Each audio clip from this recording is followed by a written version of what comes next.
Olá para todos, tudo bem com vocês? Eu espero que sim. Meu nome é Samuel Marques de Oliveira e eu vou falar sobre este livro aqui, A Virtude do Egoísmo, de Ayn Rand. Eu não comprei este livro, mas eu gostaria de comprá-lo, embora já tenha terminado, porque eu achei o livro bastante interessante, gostei bastante. E com certeza eu quero ler outras obras da autora. Aliás, é uma autora, tipo, quando as pessoas ouvem, né, Ayn Rand, parece nome de homem. Não, foi uma mulher, né?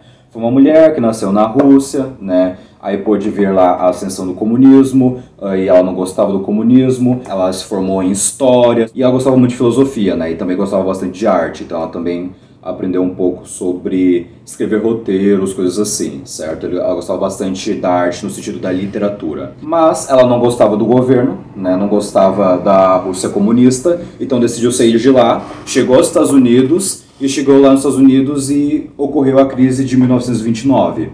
Então, quando ela fugiu de lá e chegou aos Estados Unidos, ela tinha uma imagem dos Estados Unidos, ela tinha uma imagem idealizada dos Estados Unidos. Quando chegou lá, não gostou nada do que viu, certo? Então, o que ela via nos Estados Unidos era como se estivesse acontecendo aos poucos, em Passo de Tartaruga, o que estava acontecendo na Rússia. Então, ela foge da Rússia, chega aos Estados Unidos, vê as coisas e pensa, caramba, é isso mesmo que os Estados Unidos são, que vão se tornar?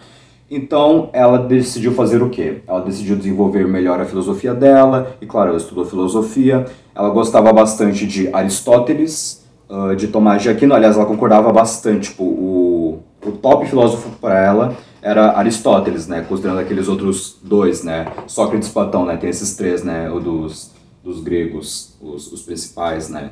Ela concordava mais com Aristóteles, porque achava ele mais racional, coisa do tipo, enquanto Platão achava, de fato, tem até o termo, né, platônico, né, a gente fala de uma maneira até que mística, idealizada, de uma coisa que não parece concreta, de uma coisa que não parece real, certo? De que não parece racional. Isso mesmo, Leonard Peikoff, ele está vivo, né, ele conheceu a Ayn Rand quando ele era bem jovem, adorou o trabalho dela e a Ayn Rand escolheu ele a dedo para poder transmitir a sua filosofia, né, para as próximas gerações, coisas do tipo, né, porque a Ayn Rand gostaria de manter, né, firme as suas ideias, gostaria de mantê-las vivas e não serem distorcidas, porque são ideias muito fáceis de serem distorcidas. Então você vê a virtude do egoísmo, você ouve a palavra egoísmo e já pensa em tudo o que significa egoísmo, egoísmo é uma coisa ruim, não sei o que, sem entender o que ela quer dizer por egoísmo. Esse foi o cara que ela confiou, né? E outro cara que ela tinha confiado, mas deixou de confiar, foi Nathaniel Branden, certo?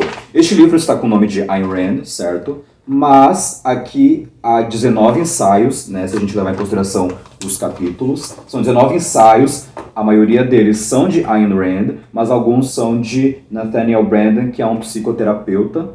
No caso era, né, ele morreu também, ele morreu em 2014, a Ayn Rand já morreu há um tempo já. E ele estudava sobre autoestima, coisas do tipo, então ele complementou bastante a filosofia dela no que tange a psicologia, certo? Porque ela estudou filosofia, coisas do tipo, e não era realmente uma área que ela dominava perfeitamente. Esta obra aqui não pretende ser, tipo, a obra final do objetivismo em relação à ética, certo? Porque este é um livro sobre ética. Aqui fala sobre outros livros, né, que focam em outras partes da filosofia objetivista, né, a filosofia formulada, postulada por Ayn Rand. E aqui eu fiz um resuminho do que seria o objetivismo. E evidentemente o objetivismo é para ser uma filosofia completa, e ela diz que toda a sua filosofia está dentro de uma obra maior chamada Revolta de Atlas, certo? Em inglês é Atlas Shrugged. Eu acho que no passado botaram outro nome, acho que era Quem é John Galt, acho que botaram isso como nome no Brasil quando lançaram aqui, certo? Que aliás é uma frase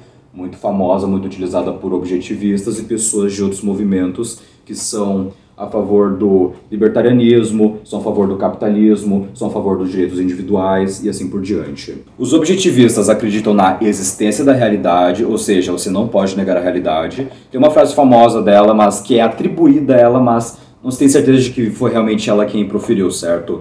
De que você pode até ignorar a realidade, mas você não pode ignorar as consequências da realidade, certo? Também eles acreditam na existência da consciência, certo? Então a gente precisa acreditar na nossa consciência. Então a nossa consciência, ela depende dos nossos sensos. Então se nós não confiamos na nossa visão, no nosso olfato, no nosso tato, se nós não acreditamos no que estamos vendo, a gente vai acreditar no quê? no que a gente vai colocar no lugar. E aí ela vai lá e critica essas coisas que as pessoas costumam botar no lugar, né?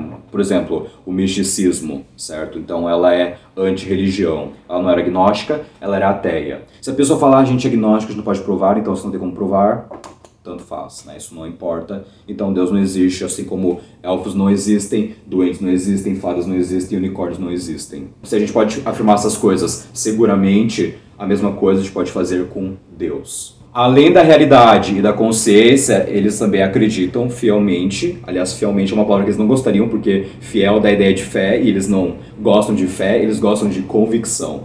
Eles têm convicção na lei de identidade, certo? O que eu quero dizer com lei da identidade? Que A é igual a A, certo? Então, uma árvore é uma árvore. Uma mesa é igual a uma mesa. E tudo isso quando se trata de metafísica. Na epistemologia, eles prezam pela razão, pela lógica e pelo método científico. Na ética, promovem o egoísmo racional, que poderia simplesmente ser chamado de egoísmo, mas como há muitas distorções sobre a ideia do que é egoísmo, né? Tipo, pra mim egoísmo é uma pessoa que não liga pra ninguém, se puder atropelar uma pessoa, atropela, faz o que bem entender, se quiser dar um tapa na cara da pessoa, dá um tapa porque a pessoa quer, precisa ser um brutamontes, certo? Então, não é essa ideia de egoísmo. Então, aqui há uma ideia específica de egoísmo, e só para deixar específico, né, mas não seria necessário, né, quando a gente começa a discutir objetivismo, mas para deixar bem claro, é um egoísmo racional. Uma pessoa individualista precisa ser racional. Ela não pode ser irracional, porque se ela fosse irracional, ela seria subjetivista. Na política, eles defendem o capitalismo laissez-faire e o Estado mínimo. Eu vou dar mais detalhes sobre o Estado mínimo quando eu falar sobre a obra, porque ali ela dá uma ideia de como o governo funcionaria. Isso é um ponto muito importante, porque muitos libertários gostam da Ayn Rand. Anarcocapitalistas não concordam 100% com o objetivismo e vice-versa, certo? Porque anarcocapitalistas acreditam na inexistência do Estado. Anarco é de anarquia, ausência de Estado. E na estética, que foi o foco deste meu texto, eles se amarram ao realismo romântico. E Ayn Rand é conhecida principalmente pelos seus dois livros de ficção, A Revolta de Atlas, que eu já mencionei, e A Nascente, que em inglês é The Fountainhead. Victor Hugo, quando se fala de literatura, certo? Talvez seja o autor assim que ela mais gostou de ler, certo? Ela também gostava bastante de Dostoiévski, ela adorava o romantismo. O significado exato e a definição do dicionário para a palavra egoísmo é preocupação com os nossos próprios interesses. Este conceito não inclui avaliação moral. Não nos diz se a preocupação com os nossos próprios interesses é boa ou má. Nem nos diz o que constituem os interesses reais do homem. É tarefa da ética responder a tais questões. E como eu estava querendo dizer, né, toda a discussão em torno da ética era sempre preocupado com os outros, né? É de se preocupar com os outros, então ou é Deus ou é a sociedade, né? Então a gente precisa sempre estar beneficiando os outros e a gente precisa se sacrificar, certo? Sacrifício é você negar, abnegar, né, se abdicar de um valor maior por um valor menor, certo?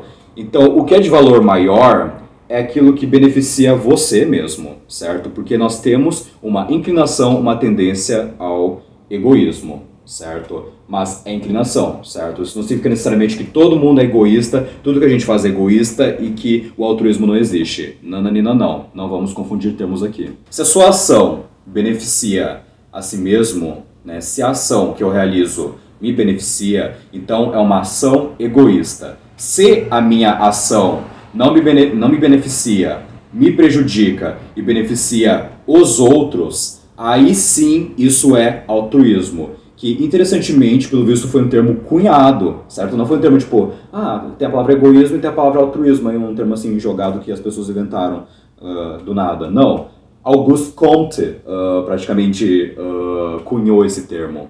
Nos primeiros textos eles mencionam questões envolvendo biologia, certo? Então, por exemplo, como o prazer, né, representa o bem, né, porque é um bem para nós mesmos. Se nós sentimos prazer é porque aquilo ali faz bem, e se nós sentimos dor é porque aquilo ali nos faz mal, né? Então, o que é o bem e o mal? O bem é aquilo que promove a sua vida. O que é mal é aquilo que não promove, aquilo que prejudica a sua vida. Nós, seres humanos, nós não somos bichos. Nós somos sim um animal, né? Mas existe essa definição interessante de bicho, certo? Bicho é todo animal menos o ser humano. Os bichos, eles fazem as coisas por instinto. Dificilmente eles aprendem alguma coisa com o pai ou com a mãe, né? Tipo, aquilo que eles fazem, tipo, se eles forem largados, assim, na selva, eles provavelmente vão fazer exatamente as coisas que fariam de qualquer jeito, sem a ajuda do pai ou da mãe, certo? Claro que existe alguns animais que vão lá e educam seus filhos, mas não é no mesmo nível que o ser humano. Porque o ser humano, ele não vive sem educação. Os meios de sobrevivência dele depende da educação, depende do conhecimento. Até para falar. Para falar, a gente precisa estar perto dos nossos pais, perto de amigos, conhecer pessoas, ler livros, estar na escola. Todo esse processo para a gente aprender a falar. Uma coisa que a gente vê como uma coisa tão garantida, como uma coisa tão evidente, mas se você tiver um filho agora e jogar no meio da selva, ele não vai saber falar. Porque nós precisamos desenvolver essas habilidades, enquanto um bicho, tá bom? Um bicho não precisa, certo? Então, às vezes, por exemplo, você adota um gato, certo?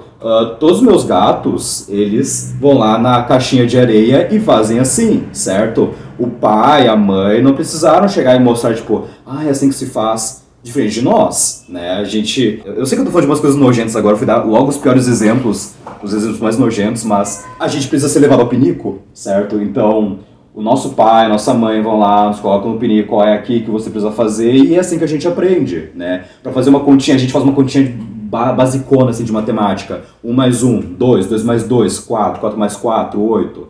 Sabe? Uma coisa que é tão bobinha hoje, a gente se esforçou tanto quando a gente era criança. Certo? Isso não vem instintivamente, não é todo mundo que sabe. Então a pessoa às vezes não sabe ler, não sabe escrever, né? Sabe viver ali, mas não sabe ler o letreiro de um ônibus, certo? Não sabe...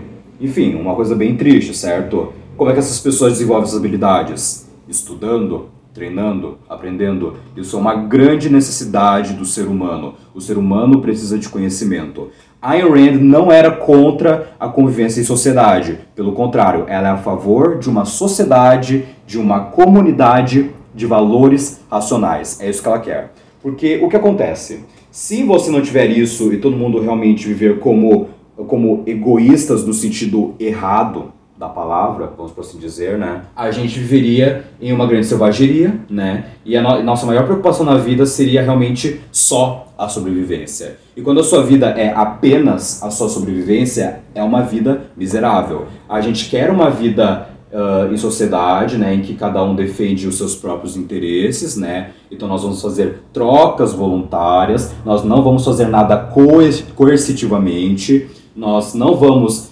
iniciar força física contra pessoas pacíficas, contra pessoas que não fizeram nada conosco e assim por diante, né? Porque assim a nossa única preocupação, que seria a sobrevivência, vai deixar de ser uma grande preocupação, porque a gente vai estar vivendo numa sociedade segura, numa sociedade que a gente pode confiar nas pessoas, e aí a gente pode nos projetar no tempo e desenvolver os nossos projetos, fazer as coisas que nós gostamos, então, sei lá, pintar, fazer nossas vendas, cozinhar, construir um negócio, trabalhar com arquitetura, desenvolver e, né, trazer os nossos sonhos, né, colocar os nossos sonhos em prática, certo? Porque, caso contrário, nossa vida vai ser uma selvageria e não é isso que a Ayn Rand promove. A ética não é uma fantasia mística, nem uma convenção social, nem um luxo subjetivo e dispensável a ser trocado ou descartado em qualquer emergência.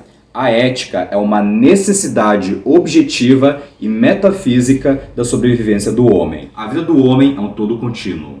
Por bem ou por mal, cada dia, ano e década de sua vida encerra a soma de todos os dias que ele já viveu.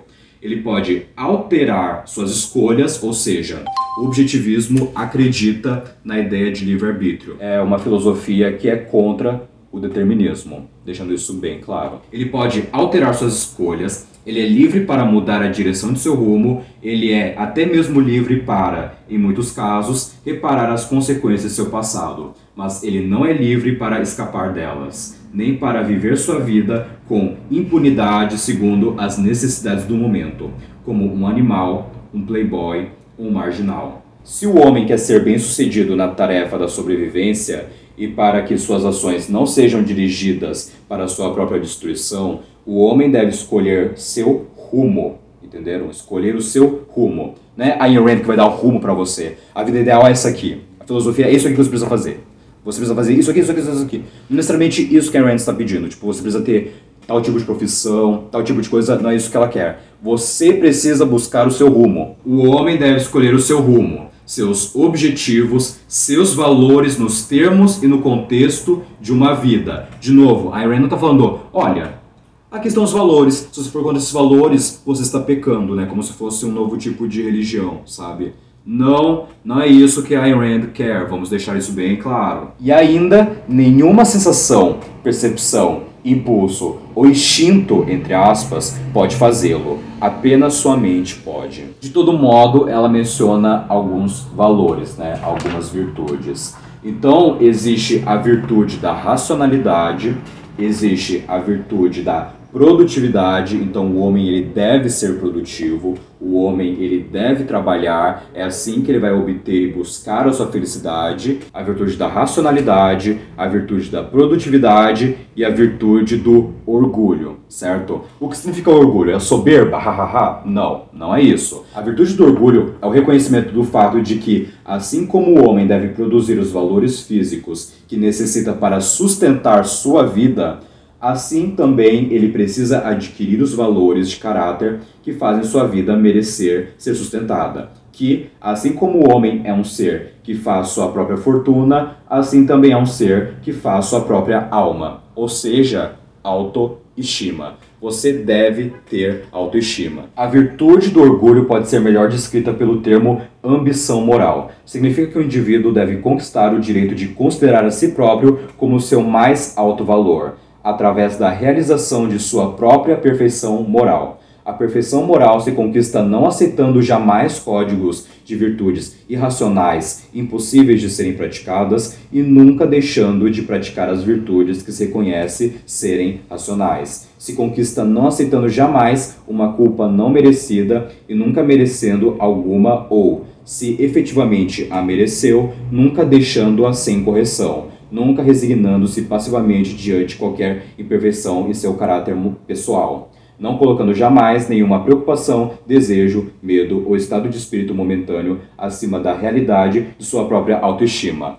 Uma pessoa que pretende ser racional, que quer ser racional, pode cometer erros, entende? Isso vai acontecer em algum momento. A gente não pode ser bobinhos e falar, não, isso não vai acontecer com uma pessoa racional. Isso vai acontecer em algum momento, mas a gente precisa fazer as nossas sanções morais, certo? A gente precisa fazer alguma coisa e falar, o que eu fiz foi errado, entende? O que eu fiz aqui foi o certo. O princípio social básico da ética objetivista é que, assim como a vida é um fim em si mesma, assim também todo ser humano vivo é um fim em si mesmo. Não o meio para os fins ou bem-estar dos outros. Então, o que ela descreveu antes é o egoísmo, que é uma virtude, e o que ela descreveu depois é o altruísmo, né? Se sacrificar pelos outros. E, portanto, que o homem deve viver para seu próprio proveito, não se sacrificando pelos outros, nem sacrificando os outros para si. Viver para seu próprio proveito significa que o propósito moral mais alto do ser humano é a realização de sua própria felicidade. Em termos psicológicos, a questão da sobrevivência do homem não confronta sua consciência como uma questão de vida ou morte, mas como uma questão de felicidade ou sofrimento. E a gente não pode confundir felicidade com uma simples alegria, um simples alívio. São ideias diferentes. Felicidade é tipo um plano de fundo. É tipo uma coisa que você precisa trabalhar, é uma coisa que é muito maior. Entende? Alegria é uma coisa que você tem ali no momento. Alívio é uma coisa que você tem no momento. Então uma pessoa que tem muita alegria, ou uma pessoa que sente muito alívio, né? Tipo, até que enfim eu me livrei disso, até que enfim não sei o quê. Isso não significa necessariamente que a pessoa é feliz. A felicidade é o estado de triunfo da vida. O sofrimento é o sinal de alerta do fracasso, da morte. Assim como o mecanismo de prazer-dor do corpo humano é um indicador automático do bem-estar do seu organismo, um barômetro de sua alternativa básica, vida ou morte.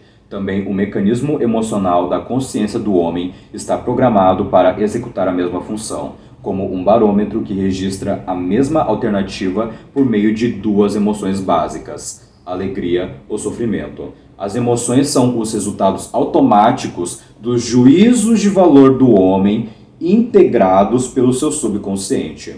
As emoções são estimativas daquilo que promove ou ameaça os valores do homem, daquilo que está a favor ou contra ele. Ou seja, as emoções são calculadores relâmpago que lhe dão o somatório de seu lucro ou prejuízo. Então, de novo, não é uma questão de negar as suas emoções, né? Que seria outra distorção que podem fazer do objetivismo, das milhares de distorções que podem fazer. Então, você vai ter emoções, entende? Mas você precisa, às vezes, questionar a base das suas emoções, certo? O que leva você a ter uma certa emoção.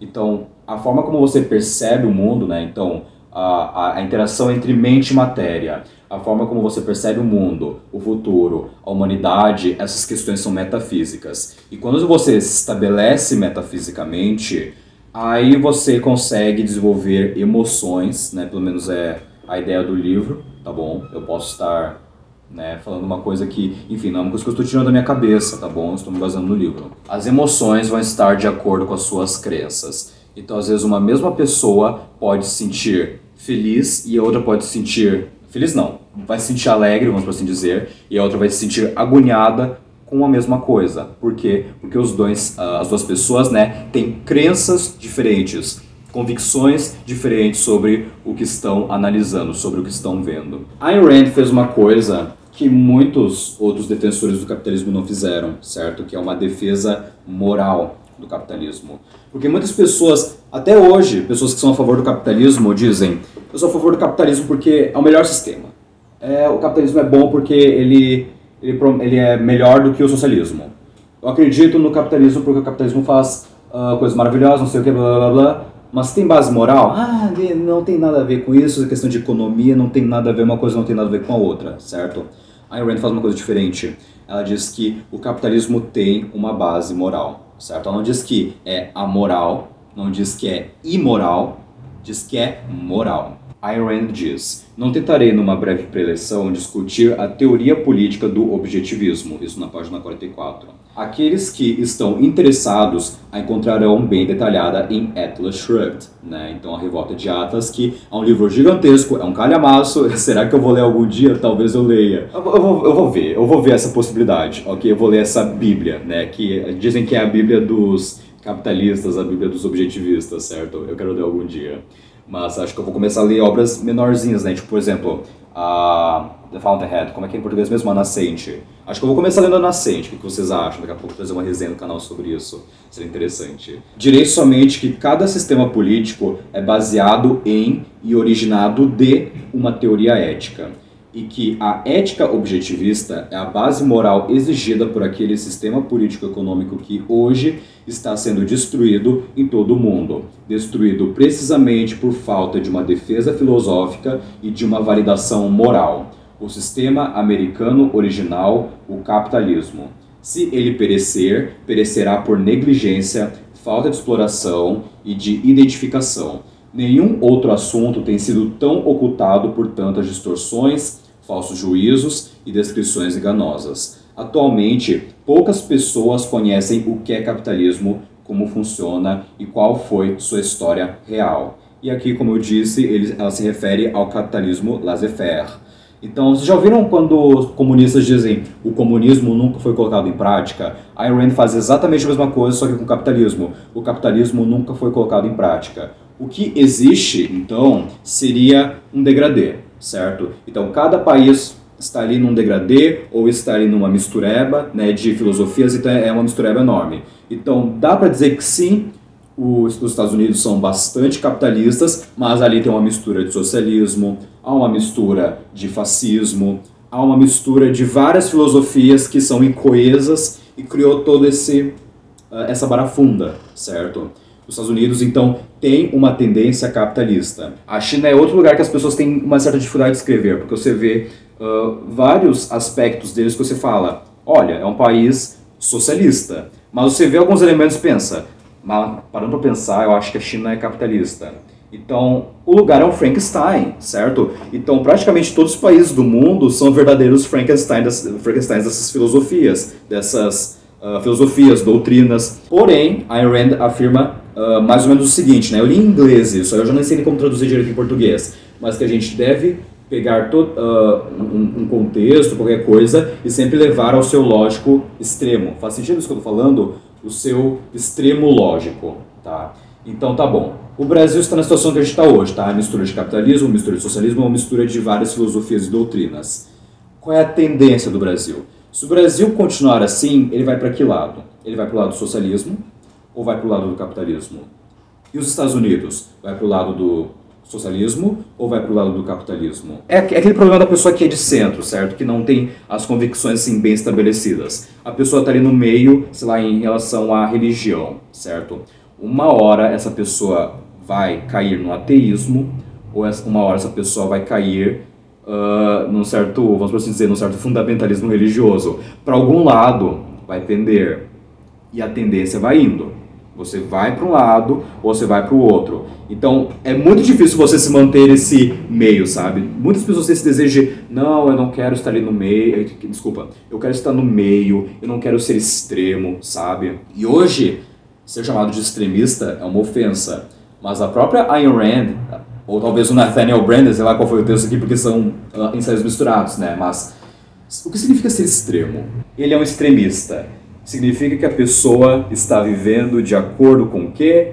Com as suas convicções. Está vivendo de acordo com as suas ideias. A pessoa que reclama de quem é extremista é a pessoa que é a favor da hipocrisia. Né? Isso não está óbvio, as pessoas não apontam, tipo, porque é muito... Ai, que coisa linda, vamos nos abraçar, vamos pegar nossas ideias, vamos ter uma conversa, vamos ter um diálogo, isso é democracia e não sei o quê. Sabe? Mas no fim, as pessoas, né, que dedicaram bastante tempo pensando, raciocinando, desenvolvendo suas filosofias, seus pensamentos, seus valores, vão chegar a um certo código, né? E vão ter esse código, vão olhar para esse código e falar, eu concordo com esse código, então vou colocar em prática. Então, isso aqui, né, é chamado de extremismo, entende? Ai, você é extremista em relação ao capitalismo, você é a favor do capitalismo em qualquer condição. Se a pessoa acredita no capitalismo e ela promove o capitalismo o tempo todo, em todas as situações, ela está sendo coerente. Uma pessoa que não é extrema é uma pessoa que é incoerente, uma pessoa que não tem ideias coesas, uma pessoa que está sendo hipócrita. Então a gente está tratando como ético, como moral. Olha que engraçado, a gente vê como morais as pessoas que não têm moral. A pessoa que vive num grande agnosticismo moral, uma pessoa que faz o que bem entender, eu tenho essas ideias, mas eu não confio nelas, eu não as ponho em prática. Eu não acredito que elas sejam realmente verdadeiras. É tipo, só uma opinião minha, sabe? Mas eu faço o que me bem entender, sabe? E isso é errado, entende? Mas no contexto de hoje, e por muito tempo, tem sido essa a ideologia, né? Essa é a ideologia corrente. Você ser uma pessoa que tem as ideias bagunçadas e achar que isso é bonito. Ela divide a ética em 3 escolas de teoria ética que estão em contraposição ao objetivismo. A teoria mística, a teoria social e a teoria subjetivista. A teoria mística seria acreditar em Deus, acreditar em coisas assim, né? Então acreditar que a sua razão não importa, que no fim o que importa é sei lá, o que está por aí. Então as forças do universo, o karma, não sei o que, não tem a ver com as minhas escolhas, certo? Então isso é o misticismo, de deixar para suas escolhas, né? Que existe uma dimensão sobrenatural. Aí ela dá exemplos práticos na história, né? Então exemplos práticos na história da teoria mística da ética seriam a Idade das Trevas e a Idade Média. Daí vem a teoria social da ética, que substituiu Deus por sociedade, né, como eu já havia mencionado. Então é aquela coisa de, em vez de você enaltecer o sobrenatural, você começa a enaltecer as pessoas que estão ao seu redor. Então isso é o que a gente chama de coletivismo, de altruísmo. E os exemplos práticos disso seriam a Alemanha nazista e a Rússia soviética. E por último, a teoria subjetivista da ética, que seria o monumento atual da nossa cultura, que é mais ou menos o que eu já mencionei, certo? Que é essa da hipocrisia, de misturar as coisas, de fazer o que bem entender, certo? Não é a imoralidade dos homens que é responsável pelo colapso que agora ameaça destruir o mundo civilizado, mas o tipo de moralidade que os homens têm sido incitados a praticar. Os homens, né, dizem, o mundo tá ruim porque os homens são imorais. Não. Então a gente deu, por muito tempo, o código moral errado. O código do altruísmo, o código do coletivismo. É o que as pessoas têm entregado e as pessoas têm acreditado nisso. Então o homem, ele tem a necessidade da moral. Ele tem a necessidade de ser ético. Só que alguém precisa dizer para ele o que é moral, o que é ético. Então se você chega e dá essas ideias para eles, eles vão colocar em prática, certo? Porque é uma necessidade. Ser imoral é ser contra a própria sobrevivência. A moral, a ética não está dentro de nós. A gente concretiza, certo? Então a nossa moral, a nossa ética está nas nossas ações, nas coisas que compramos, nas coisas que fazemos, nas coisas que construímos, certo? Então a nossa ética está na prática. Não é tipo, que eu penso, coisas do tipo. Não, vai além disso. Você vai materializar os seus valores. A gente vê obras de arte como uma coisa qualquer, sabe? Tipo, é uma coisa qualquer. Não, quando você está assistindo, aquilo ali está transmitindo alguma mensagem. Nem que seja por ironia, certo? Porque se há uma ironia, certo? Vai ser o contrário do que a obra está transmitindo. Então a obra, né? Então a pessoa pensa uma coisa, a pessoa pensa A. Aí a obra representa o contrário de A, né? Então, eu estou usando termos que parecem de lógica, né? Então aqui tem anti-A. Então, a pessoa que acredita em A faz uma obra anti-A, ou seja, é uma obra irônica. Então, de todo modo, praticamente toda obra de arte, de alguma maneira, tem incutidas, eu já nem sei mais como fazer concordância verbal agora. Dentro dessas obras estão incutidas valores, certo? Dentro delas tem valores. Tem ética, tem política, sabe? Então, sim, tem alguma coisa ali no meio. Existe ali uma ideia do que é bonito, do que é feio, do que é o certo, do que é o errado. Isso também está na estética. Estética não é apenas ver uma coisa tipo, é bonita. Tá bom, é bonita por quê? Essa pintura é bonita por quê? Esse filme, ele é interessante, ele é maravilhoso, por quê? Por quais razões? Aí quando a pessoa desenvolver suas razões, ela vai perceber que tem todo um raciocínio por trás que toca em questões filosóficas. Então, o homem, ele não tem a opção de negar a filosofia. Ele tem duas opções, certo?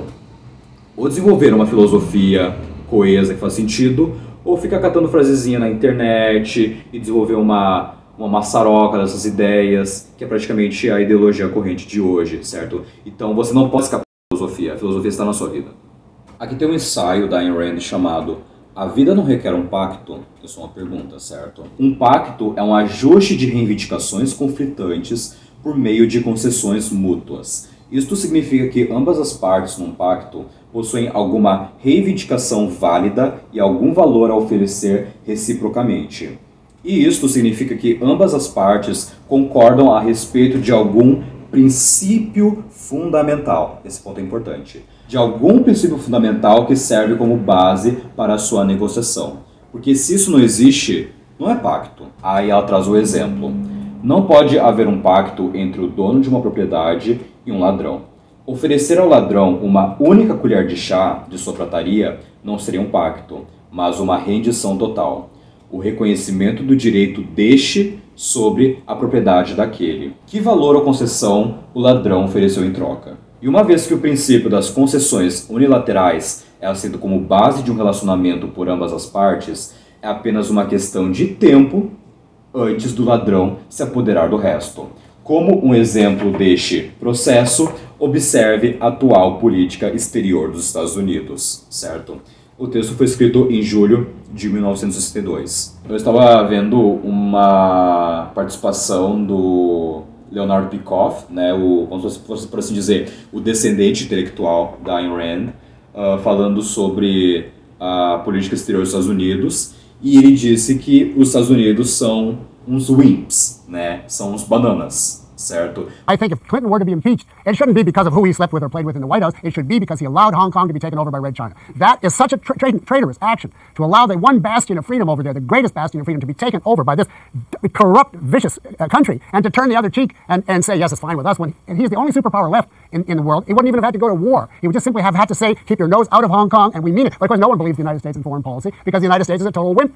It's a disgrace to have a country with this weak a foreign policy that is as strong militarily, and it's because it's undercut morally, because the leadership has no confidence in the principles on which this country was founded. They spend their entire time apologizing for it and in global altruism, trying to serve, and the worse the nation, according to altruism, the more noble you are to serve it. So they're loving their enemies and killing us in the process.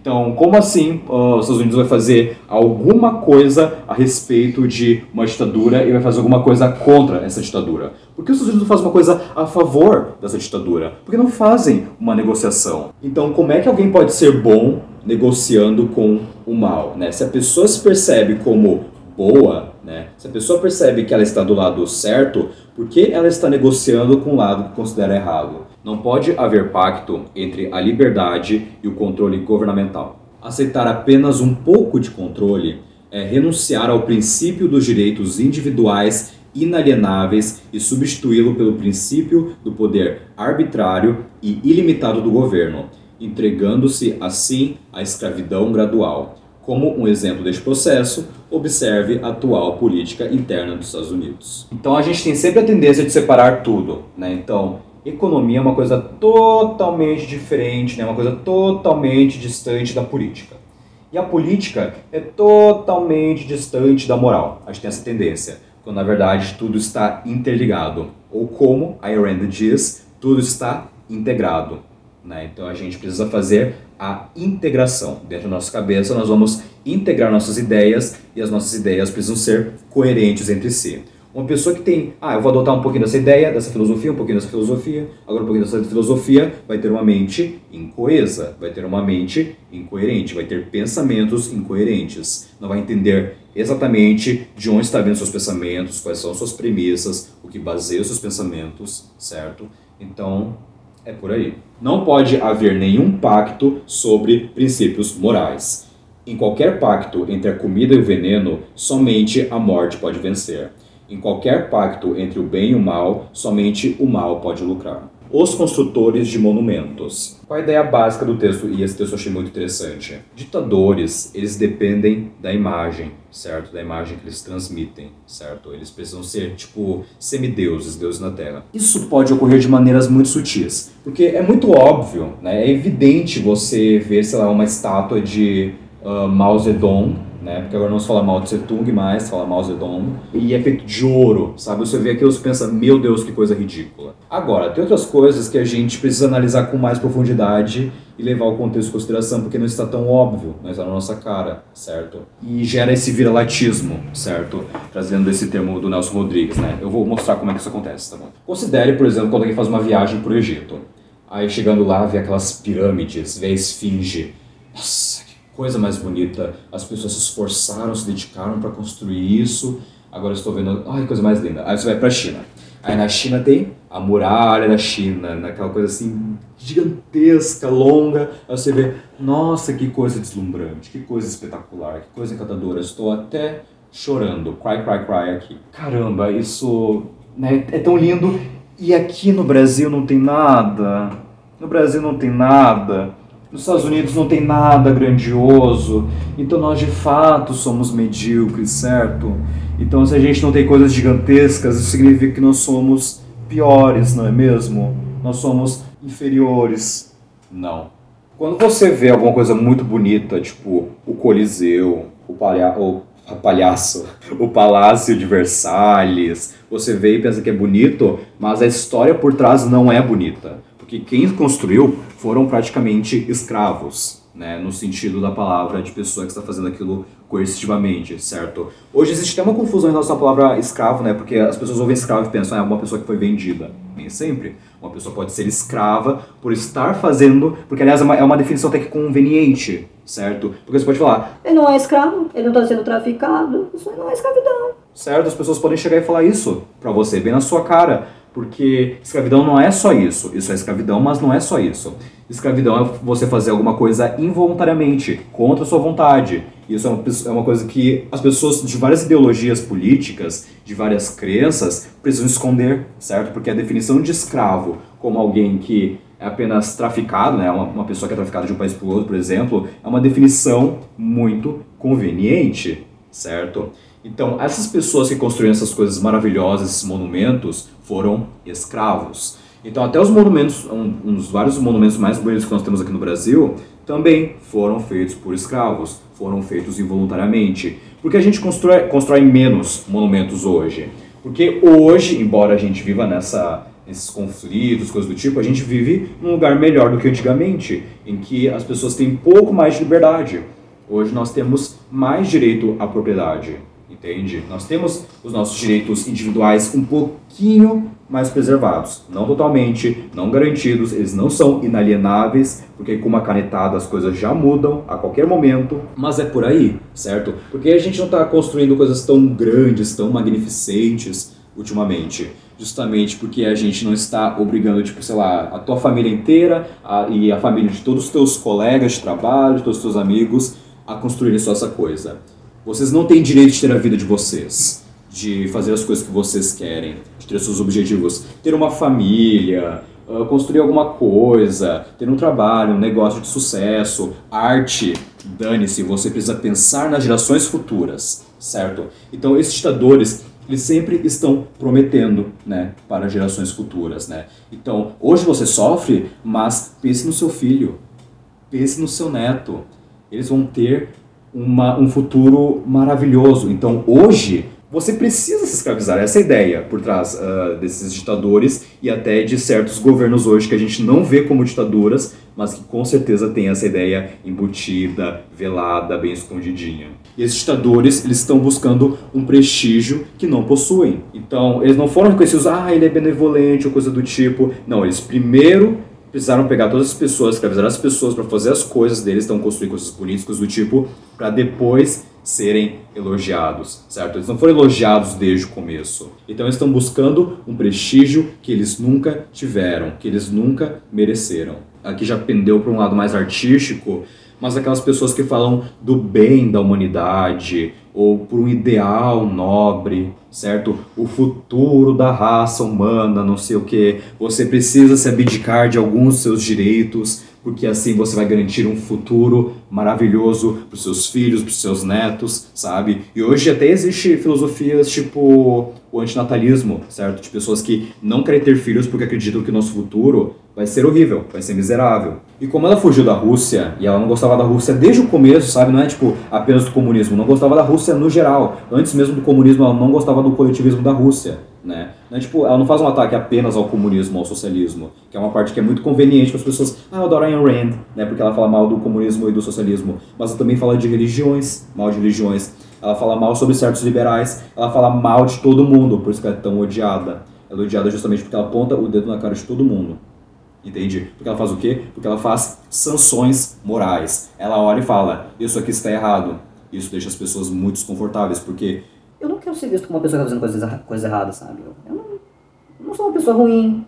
Mamãe disse que eu sou uma pessoa boa. Aí tem uma parte do livro em que ela fala sobre o governo, né? São vários ensaios envolvendo o que o governo deve fazer, o que as pessoas devem fazer, assim por diante. As funções adequadas de um governo recaem sobre 3 largas categorias. Todas elas envolvendo os problemas da força física e a proteção aos direitos dos homens. A polícia, para proteger os homens de criminosos. As forças armadas, para proteger os homens de invasores estrangeiros. E os tribunais, para decidir disputas entre homens de acordo com leis objetivas. Ela diz que, de fato, é uma questão complexa, essa questão da filosofia do direito. Vai levar tempo, pode criar um monte de contradições, podem surgir vários erros, mas que o que importa é a proteção aos direitos individuais, né? Este é o propósito da lei. Ela diz que foram nos Estados Unidos, eu preciso cuidar da conjugação, porque conjugar os Estados Unidos é complicado. Foram os Estados Unidos os primeiros, né? Então eles criaram, né? Desenvolveram, revolucionaram no direito, dizendo que o governo não deve fazer certas coisas. O governo sempre fazia alguma coisa, e até hoje a gente tem esse discurso. Vem um problema, a gente fala, o que o governo pode fazer a respeito disso? Já tem as pessoas na cabeça, já tem a premissa de que quem vai solucionar o problema é o governo. Entende? Isso já está na cabeça, isso já está na configuração da cabeça das pessoas. As pessoas já estão acostumadíssimas com a ideia de que o governo deve fazer alguma coisa, certo? Os Founding Fathers, né, Eles que estabeleceram, né, lá na Constituição, coisas que o governo não pode fazer. Durante toda a história era sobre coisas que o governo podia fazer. Os Estados Unidos foram os primeiros, pelo visto, posso estar enganado, mas pelo visto foram os primeiros que realmente colocaram ali coisas que o governo não deve fazer. Coisas em que o governo não deve se intrometer. Embora Ayn Rand tenha defendido a existência de um governo, de um Estado, que para ela eram termos praticamente intercambiáveis, ela era contra os impostos. Que para poder financiar esse governo, em vez de você ter impostos de verdade, né, ou seja, imposição, uma obrigação, o imposto não seria imposto, certo? Seria voluntário. O financiamento seria voluntário. Nossa, eu quero viver num país mais seguro. Então dá mais dinheiro. Acabou. Enfim, estes que teriam bastante renda, bastante capital, eles poderiam investir em segurança, certo? Então, seria um sistema em que os ricos voluntariamente pagariam pelos serviços do governo para proteger várias questões, né? Tipo, não é só questão de segurança de bandido, coisa do tipo, mas questões de processo, questões envolvendo contratos, porque o que preocupa no contrato, certo? Agora já vem uma parte de economia. Quando eu vou lá e faço uma compra, eu quero comprar esse mouse aqui, certo? Eu quero comprar esse mouse aqui. Quanto é que tá esse mouse? Esse mouse tá tantos reais. Tá bom. Então aqui a gente faz uma troca. Então eu troco meu dinheiro pelo mouse, né? Enquanto o outro recebe o dinheiro em troca do mouse. Eu não valorizo tanto meu dinheiro quanto este mouse. E vice-versa. Então aqui há uma troca voluntária. Só que aqui não está o fator de tempo. O que acontece num contrato? Tem o fator de tempo. Então, sei lá, eu vou chamar você para fazer esse serviço aqui por 6 meses, por 1 ano, por 2 anos, por 5 anos. Aí é complicado, né? Então, quem é que vai garantir isso? De acordo com a Ayn Rand, vai ser o governo.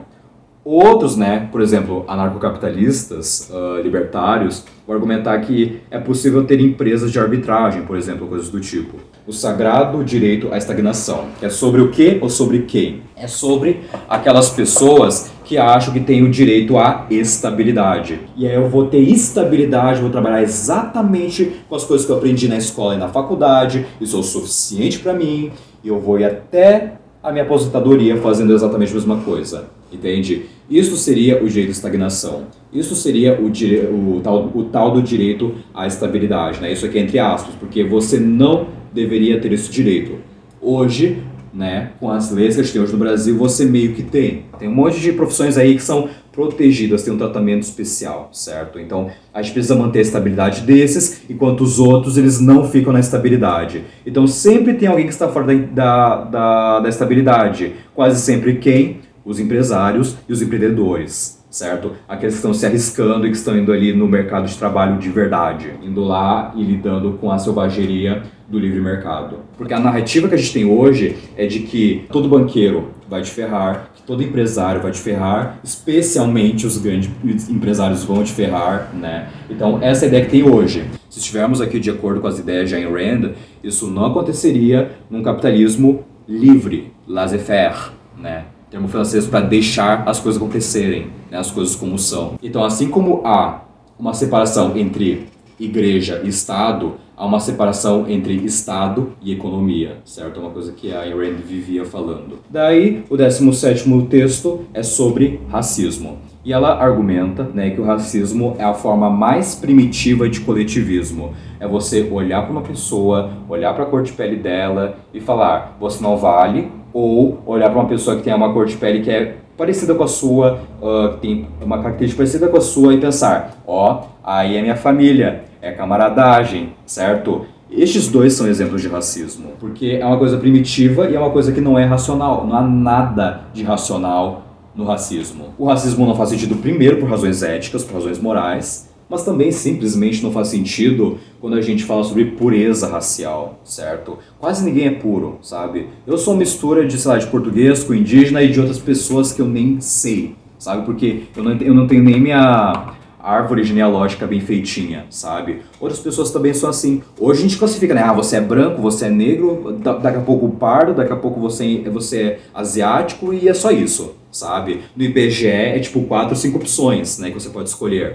Mas no fim existe uma miríade, né, de misturinhas, certo? Cada um tem cabelos diferentes, traços de pele diferentes, cor de pele diferente, estatura diferente, formato do crânio diferente, formato do nariz diferente, tamanho dos olhos diferente, se o olho ele tem a bolsinha ou não, se o olho é meio puxado ou não. São diferentes, a sobrancelha é diferente, tudo é diferente, entende? Então o que nos conecta deve ser a razão, os valores, as coisas que produzimos, as coisas que gostamos. A gente não deve pegar uma característica acidental sua. A gente não deve olhar para uma pessoa e tipo, olha, eu acho que nós devemos ser amigos porque nós temos a mesma raça, certo? Isso é de uma grande bobagem. O outro é sobre o individualismo falsificado, que aí já vai repetindo de novo aquela ideia de que não, gente, uma pessoa que é individualista não precisa ser irracional. A pessoa individualista, ela precisa ser racional, né? Isso eu já falei. E o último texto é a intimidação como argumento. Isso é uma coisa que você vai ver com frequência. E a Ayn Rand falou que isso acontece principalmente nas faculdades, em que um aluno vai lá, expõe a sua ideia, a ideia é diferente da dominante, e o professor, em vez de trazer argumentos de verdade, ele nem vai fazer necessariamente o ad hominem, certo? Ele vai fazer uma coisa um pouco mais dissimulada, uma coisa um pouquinho mais perversa, um pouquinho mais difícil de detectar, que é dar uma risadinha, fica tipo, você está gostando desse autor? Você está estudando essas pessoas? Você está estudando, sei lá, economistas que defendem o capitalismo? Sério mesmo? Aí eles vão até apelar, por exemplo, para o seu caráter, né? Então, em vez de falarem, você é uma pessoa desonesta, eles vão falar o quê? As pessoas que acreditam nessa ideia são desonestas. Então, parece que a pessoa está te dando a opção de você não ser desonesto. Então, você está sendo desonesto, então você tem a opção de ser honesto. Você é uma pessoa má, você está sendo uma pessoa má, mas você tem a opção de ser uma pessoa boa. Por quê? Porque o professor me disse isso. Porque a pressão da sala de aula, sei lá, as pessoas estão ao meu redor, defendem tais ideias, certo? Se essas pessoas estão indo contra as minhas ideias, é porque daqui a pouco eles têm razão, certo? Por quê? Porque a gente precisa sacrificar pelos outros, pelo visto. A gente precisa ficar agradando os outros. A pessoa que tem integridade, a pessoa que tem a certeza do que fala, a certeza moral, não importa. Podem vir assim 100 pessoas falando, eu discordo de você, você é um idiota por acreditar nisso, isso é uma bobagem, você não deve pensar dessa maneira, isso é errado, isso é imoral. Se você sabe que é certo, se você tem consciência de que é certo, se você sabe que você está tomando decisões racionais, você não vai se abalar por isso. Isso que é o mais importante. Você não deve se levar pelos outros, você deve pensar em si mesmo. E estes são os vários pontos deste livro, A Virtude do Egoísmo, de Ayn Rand. E aqui tem o subtítulo que eu nem mencionei, né? A Verdadeira Ética do Homem, o Egoísmo Racional. Espero que tenham gostado desse vídeo. Curtam, comentem, compartilhem, se inscrevam e até o próximo vídeo.